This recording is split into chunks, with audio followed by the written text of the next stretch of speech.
इसमें क्या है, बैटरी लगी हुई है, बैटरी लगी हुई है। बैटरी में क्या है, संचित ऊर्जा है, सेव एनर्जी है। इसमें हमारा ड्राई सेल भी हो सकता है। ड्राई सेल जानते हैं, जो टॉर्च में बैटरी जो लगा रहता है, ड्राई सेल कहते हैं। चाहे कोई भी सेल हो, कोई भी बैटरी हो, मुख्य रूप से इसमें क्या होता है, संचित एनर्जी होती है। अब इस संचित एनर्जी को जैसे इसको जलाएंगे तो क्या है, ये लाइट एनर्जी में कन्वर्ट हो गई। ये क्या हुआ, लाइट एनर्जी में कन्वर्ट हो गई। ये भी क्या है, लाइट भी क्या है, प्रकाश भी क्या है, एक एनर्जी है। तो हमने ये संचित ऊर्जा को, ये हमने किसमें, ये रासायनिक, ये जो है प्रकाशीय ऊर्जा में कन्वर्ट किया। तो क्या है, ये रूप तो परिवर्तित कर रहे हैं। इसमें भी ऊर्जा था और इससे जो निकला ये भी एक ऊर्जा हो गया। ठीक है, तो आप समझ रहे हैं कि हमारा लाइट जो है क्या हो सकता है, रूप परिवर्तित कर सकता है, चेंजिंग कर सकता है, बदल सकता है। अगर ना बदले, ऊर्जा जो है एक रूप से दूसरे रूप में रूपांतरित हो सकती है। ऊर्जा का ना तो निर्माण किया जा सकता है, न इसका ह्रास भी किया जा सकता है। ऊर्जा क्या होता है, परिवर्तनशील होते हैं।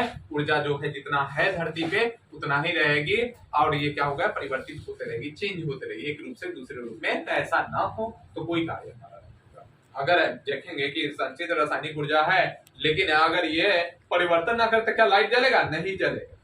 क्या ये कुछ भी कार्य होगा, नहीं होगा। हम लोग क्या बोल पाएंगे, नहीं बोल पाएंगे, क्योंकि हम लोग जो भोजन किए जिससे हमारा एनर्जी मिला, उसी एनर्जी के तो हम इस्तेमाल कर रहे हैं। अगर भोजन करें, एनर्जी मिले ही नहीं, ये आपको नहीं मिलेगा, तो क्या होगा, हाथ पांव सब एकदम झूल जाएगा, एकदम लगे धरा के, लोग जो है धरा के आपको जो है एक जगह से दूसरी जगह लाएंगे, अन्यथा जो है कि मुश्किल हो जाएगी। तो हमारा एनर्जी चेंज हो रहा है, हमारा मशीन अंदर में है, आप लोग भी अंदर में है, ऐसा कोई बात नहीं है। सबके अंदर में एक मशीन लगा जो एनर्जी को चेंज करता है, रूप बदलता है। ठीक है, यानी रूपांतरण के पहले, जैसे एक रूप से दूसरे रूप में चेंज होने से पहले जो है वह एनर्जी क्या होती है, सेफ होती है, सुरक्षित रहती है। यानी अचर के मतलब कांस्टेंट रहती है, फिक्स रहती है, उसमें कोई चेंजिंग नहीं होता है। रूप बदलने के बाद, रूप बदलेगा तो उसमें चेंजिंग आएगा, लेकिन रूप ना बदले तो सेफ। अगर हम एक वस्तु को लेते हैं तो ये क्या है, यह हमारा स्थितिज ऊर्जा है, इसका मास, इसका हाइट। स्थितिज ऊर्जा में क्या mgh है, mgh क्या क्या डिपेंड कर रहा है, इसका मास, हाइट और ग्रेविटेशनल फोर्स। तो ये क्या है, यहाँ पर इसकी स्थितिज ऊर्जा है, क्या है, मैक्सिमम है, मैक्सिमम है स्थितिज ऊर्जा। ठीक है, लेकिन गतिज ऊर्जा क्या है, शून्य। गतिज ऊर्जा क्या है, जीरो है। लेकिन जैसे इसको छोड़ेंगे, गतिज ऊर्जा करने लगी इंक्रीज और स्थितिज ऊर्जा करने लगी डिक्रीज। यानी कि जैसे छोड़ेंगे गतिज ऊर्जा बढ़ने लगेगी और स्थितिज ऊर्जा घटने लगेगी। जैसे ही ये धरती के संपर्क में जाएगा, हमारा स्थितिज ऊर्जा शून्य हो जाएगा और गतिज ऊर्जा हाई हो जाएगा, क्योंकि एच तो जीरो हो गया। जैसे यहाँ पर हाइट जो है, जैसे ये धरती के सतह पर जाएगी तो एच क्या हो जाएगी, शून्य हो जाएगी, जीरो हो जाएगी। और mgh में एच जीरो है तो जीरो से गुना कीजिए तो सब जीरो हो जाएगा ना, जीरो होगा या नहीं होगा, जीरो हो जाएगा। तो जैसे ही अभी ऊपर में है तो यहाँ पर स्थितिज ऊर्जा मैक्सिमम है, यानी अधिक से अधिक है, लेकिन गतिज ऊर्जा जो है जीरो है।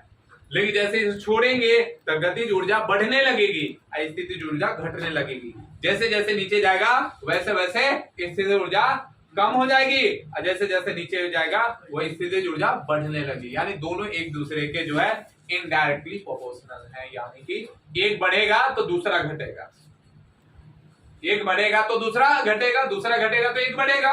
और ये दोनों का योग, यानी स्थितिज ऊर्जा और गतिज ऊर्जा दोनों का योग जो होगा अचर होगा, यानी फिक्स होगा, कांस्टेंट होगा। ओके, तो यहाँ पर देखेंगे स्थितिज ऊर्जा जिसको हम लोग ईपी कहते हैं, क्योंकि इसे पोटेंशियल एनर्जी कहा जाता है, जो कि mgh है। और गतिज ऊर्जा को हम लोग इंग्लिश में काइनेटिक एनर्जी कहते हैं, इसलिए सिंबल इसका EK है, जो कि किसके बराबर होता है, 1/2 mv² के बराबर होता है।